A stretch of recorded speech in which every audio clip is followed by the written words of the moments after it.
Well, good morning. We are getting ready to load here. You can see we're at a farm, getting ready to load hay to head down to western North Carolina, and I'm stuck in their driveway.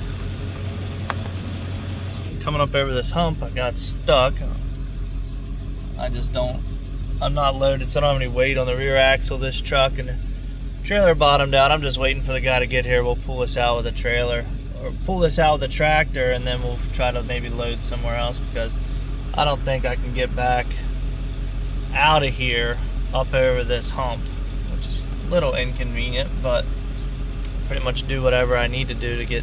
These people were gracious enough to donate this hay. So they got a semi-trailer out here that they load hay in and out on, so I don't know if they bring it. They've got a tractor with bale sphere on the front and rear, so two on the front and one on the rear, so you can probably carry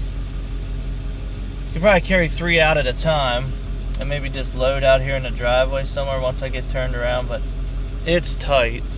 It was tight getting in the trailer drug. So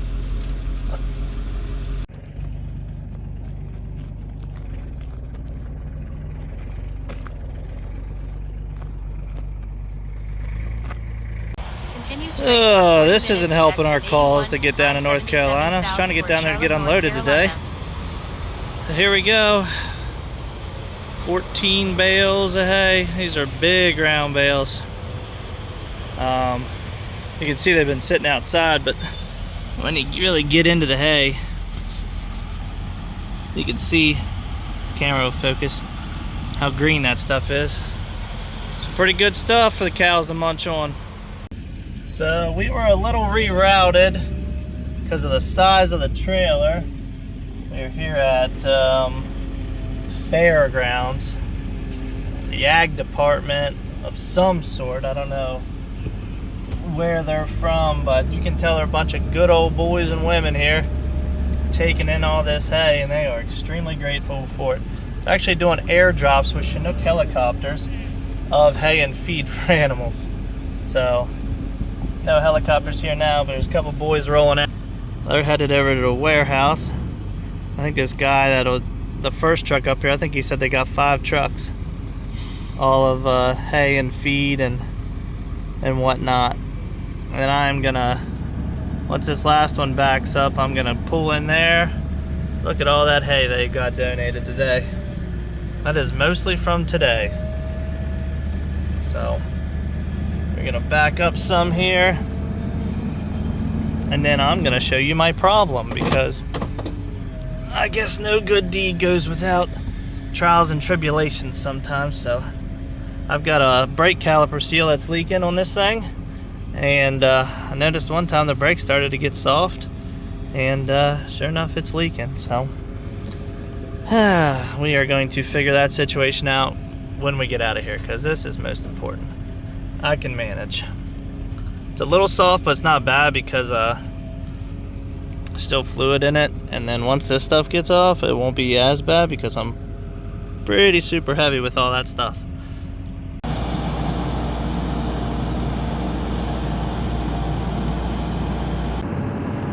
Alright, well, we are headed home from North Carolina, coming up 81 in Virginia right now, and honestly I can say it's going to be a long process for those people to rebuild, and if some can rebuild. I knew what I was going into. I didn't really video anything out of respect for just the devastation, and I would have loved to show everybody just the amount of devastation, but I didn't feel right pulling up a camera and showing people's houses demolished, and I just didn't feel right doing that. So,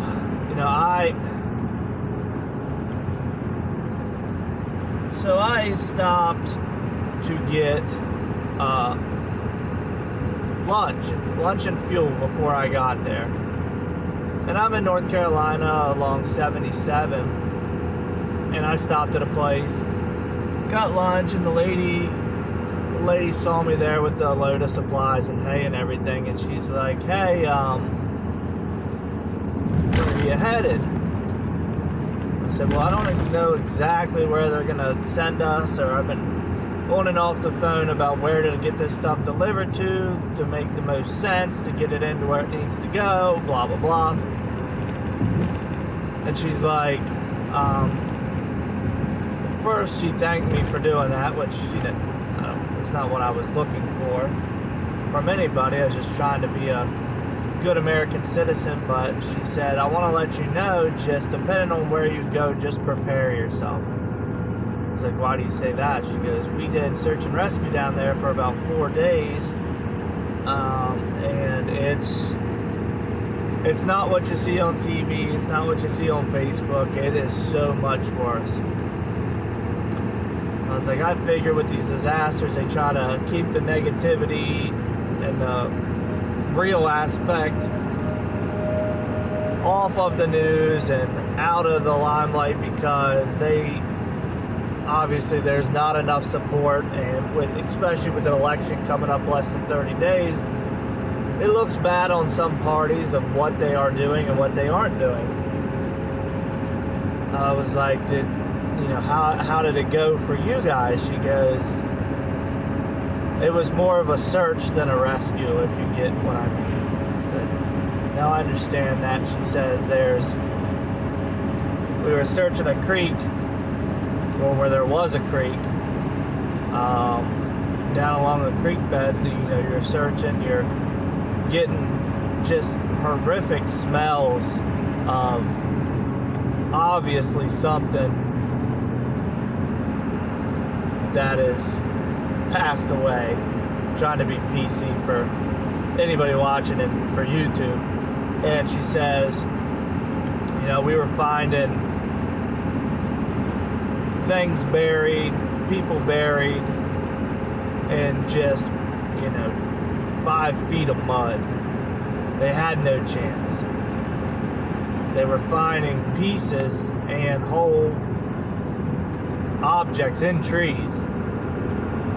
As the water got that high, they were getting caught in the tree, and then that is where they were found. I said, do you know, or what are they saying is the death toll of this? I mean, the last thing I saw was 227 people. And I was like, that just doesn't, from what I see from the mainstream media, the government, versus, main source of this stuff being TikTok, people are on the ground making videos. She goes, there's probably that many in the area we were at. You just can't find them. So there's whole towns of people, communities of people that live along these waterways that are not accounted for. And it's just like, no warning, maybe some mismanagement of the water, I don't know, poor infrastructure, and these people just had no chance. I feel so bad for people like that, because they had no chance. There's no warning, nothing. The warnings that were going out minutes before chaos, towers were already out, so the people weren't getting the alerts to know that anything was wrong. The water just came that fast. And yes, obviously Hurricane Milton right now is hitting Florida, and it's devastating Florida, but there is a warning for that. Multiple days of like, hey, get out or you will die. These people had no chance for that. Okay, that's one way to take an exit. Oh, sure, don't use the ramp, just cut off. Anyways, before I was rudely interrupted by that, you feel so bad for the people that were one day just like, man, there's a lot of rain, it's like there's some flooding, and all of a sudden, like, it is nothing but devastation. So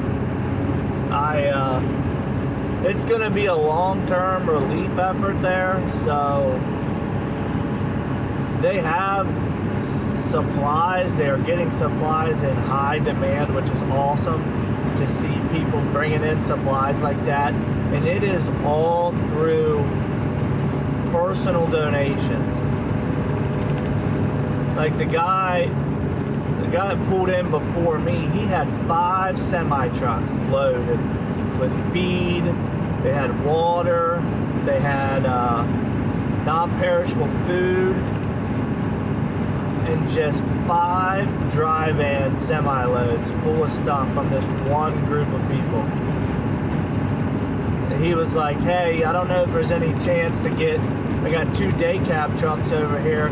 Can I get them unloaded, sneak them up first in front of my other 3 guys, get them unloaded first, because these guys are in the middle of harvest and, you know, came up here during harvest to, you know, donate this stuff and donate their time using their trucks to get this stuff up there. Can I sneak them by our guys, get them unloaded so they can get back? Because, you know, they're in the middle of harvest. It's like, that just goes to show you what type of people are there doing the donations, getting the donations there. It's just middle blue collar America. That's the only unity we have. But I'm not going to be too negative. I just try to shed a light on how bad it actually is. I mean, there's people that are going to be without water, power for many months. We're getting into winter, so it's going to get cold.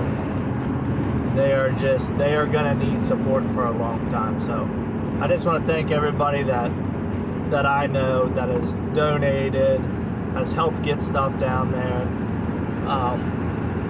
The people are more than grateful. It's not one of those where people are coming in and taking shopping carts full of stuff.